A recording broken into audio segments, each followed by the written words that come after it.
welcome to the Innerfight Endurance Q&A show. We have a little special edition. We haven't had a full Q&A show for a while. Rob Jones. I'm excited, I'm here. This one is all about you, mate. All about what you've been up to this summer. I'm like a celebrity. Now, everyone knows, I think you've done UTMB, but what does actually UTMB mean? What's it stand for? Give us some words. It stands for Ultra Trail Mont Blanc. So it is, if you like, the World Cup of ultra running in Europe. What makes it the World Cup? You have to qualify to get there. A lot of the professional runners go there, and they just have 7 different categories of race that you can take part in throughout the week. It's insanely huge. Yeah? Insanely huge. So what are you doing there? How do you get there? I qualified to get there. No, you can qualify to get there. You need to end up by getting running points, and you do that by running in races that are sanctioned by the ITRA. So when you sign up for some ultra races, you'll see on the race, it might tell you get 2 points, 3 points, 4 points, or 5 points.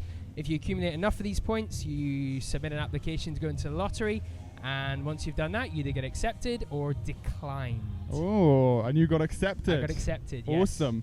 Well, people can go and look up the race and look up the history. It is a fantastic race, fantastic week. Fantastic. It's well worth looking up all of that. What I want to know is about your experience, and probably what our viewers want to know as well. Okay. So I'm going to ask you some questions on it. And the first one I want to know is, I think you did share this on Instagram, but why, for you personally, did you want to do this race? For me, my mum and her husband have lived in Chamonix for years, so we grew up, the last 5 years of growing up, every summer we'd go to Chamonix and see the build up to the race, but never actually see the race. So accumulating the points and getting into the lottery, I was actually able to compete this year, and just blew my mind. It was better than expectations. Okay. Phenomenal. Nice. And then, did you take a different prep approach towards it? Because you've done some big races before, obviously not quite on the scale of this one in terms of popularity, but did you think, I've got to train differently, or when did you start training for it? Let's start with that. Really focused for this race specifically, it was probably about 5 or 6 months. Okay. Really, in the back of my mind, I wanted to do this race since I did UTMB Oman last November, but it's a waiting game until the lottery comes out to find out whether you're in or not. So the training was kind of geared towards that, and just really for myself. But then I suppose specifically the last 3-4 months were focused on this. And it's 101k? 101k, 6,300 meters of climbing. Wow. And descending. Wow. And so what did your long run look like for this race? My long run, well, I was in Dubai over the summer, so I did lots of heat training, which was toasty. But the long runs would maybe be 3-4 hours in the mountains, or even, on the sand, just to get the different stimulus running that way. Yeah. And you were confident with going into this race, you'd done enough? I was quite happy. I felt really fresh. I felt strong. I'd obviously been doing the run strong as well with the guys, so lots of step-ups. Ultra legs. Doing ultra legs. I felt really good. I'd had some sports physio and massages, so I felt really confident going in. Yeah. And what were your expectations for the race? Can you share? The aim was top 100. Okay. An ambitious goal. What made you think that was an attainable goal? To be honest, I looked at the average time to complete the race, the terrain, how strong I felt, and I based it off of that. Okay. Do you still think it was a realistic goal? If everything had gone well on race day, I was on target to hit that goal. Okay. But it didn't. All right. So tell us about race day. Race day. What time are you starting? Starting at 9 a.m. the race. So we got up. Very reasonable. We got up at 6 a.m. Got the bus. Sorry, we got the bus at 6 a.m. Got the bus at 6 a.m. from Chamonix over to Courmayeur. We were the first people there on the first bus, so there was nobody there. We arrived, nobody. There was 5 of us waiting. The geeks. Just looking around. The trail geeks were ready. Where does the race start? But then the buses started to arrive. We had a coffee. We had a chat to some guys, and just started meandering to the start line. That was. Any warm up? No warm up at all. You end up starting in a pen with 2,000 other people. And to get a good spot in the pen, you have to get in there early. Okay. But they have different bandwidths, if you like, or different widths of pen. So I was right at the back because I haven't done enough sanctioned races to get a good score to pull me to the front.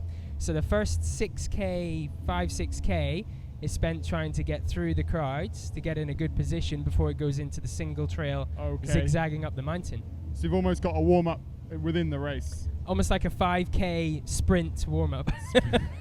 Epic. And then how have you broken the race down mentally in your mind to take on 101 kilometers? For me, it was it's done into climbs. So there was 5 big climbs in the race. I just broke them up into different climbs. So the first climb is 1 kilometer, 1,200 meters up. Then you've got a little descent, then another big climb, and then there's lots of climbing towards the second half of the race as well. And for those who don't really understand climbing numbers too much, 3,000 how much? 3,000, what? 6,300 meters. Meters of climbing over 101 kilometer. I'd be more than happy with that. I'd be well over the moon with that with a bike ride, let alone running. So it's a hell of a lot of climbing. It's steep. Okay, so hill number 1 you get to. Hill number 1. Talk us through it. Hill number 1 was fine. It's like every race, everyone's bunched up. You take 2,000 people at the start. They're all trying to get into position, so it's just a herd of ants zigzagging up the mountain to the top. And once you got over the first climb, the first descent, it all broke up and everyone was able to run at their own pace. Okay. Lots of people went far too fast up the first climb. I think our starting pace for the first 4K was sub 5 minutes a kilometer. Oh, that'll hurt. It's rapid. Yeah, that'll hurt. And what's your mindset there after the first climb? First climb, I felt really strong. I knew that people around me, I'd overtaken quite a lot of people in the first section, so I knew I was in quite a good position. I was going at my average pace across the race. I wanted that to be anywhere under 9 minutes a kilometer. Okay. And I figured if I did that over the past couple of years of data, that should get me somewhere around the top 100. Okay. Tell us then what happened next. So the first descent went well. The second ascent, bit of cramping perhaps from not hydrating enough up the first climb. Okay. Maybe just pushing too hard on the first climb in the quads.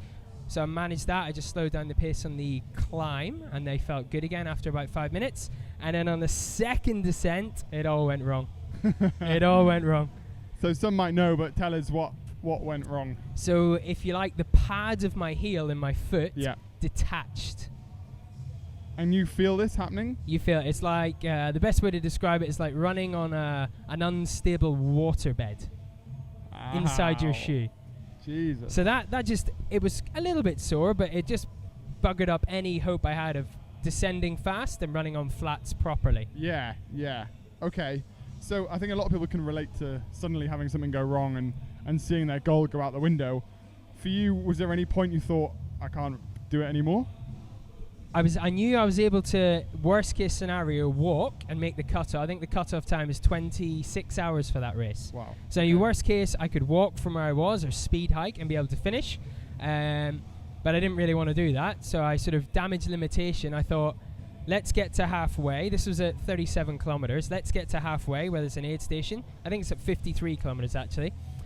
Assess from there. I know there's a Voltarol in my bag. Yeah. I can take that and push through the second half and see what happens. Okay, and you did? And I did, yeah. So I ended up, first half of the race I think was 9 hours 21, something like this. And the second half I negative split. It's unreal. And finished in 17:41.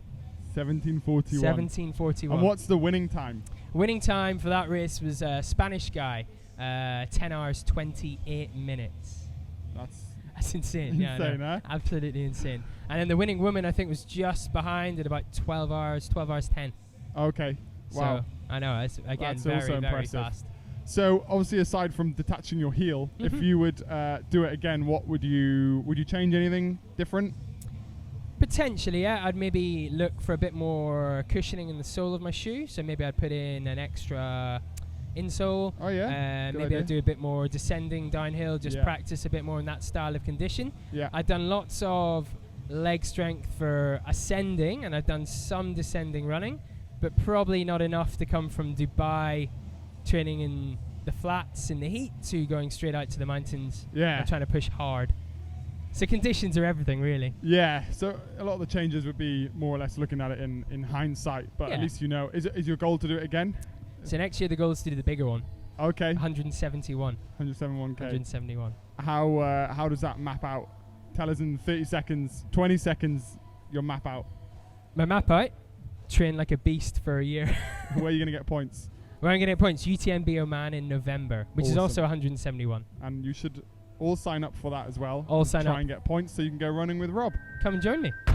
Awesome. Thanks, guys.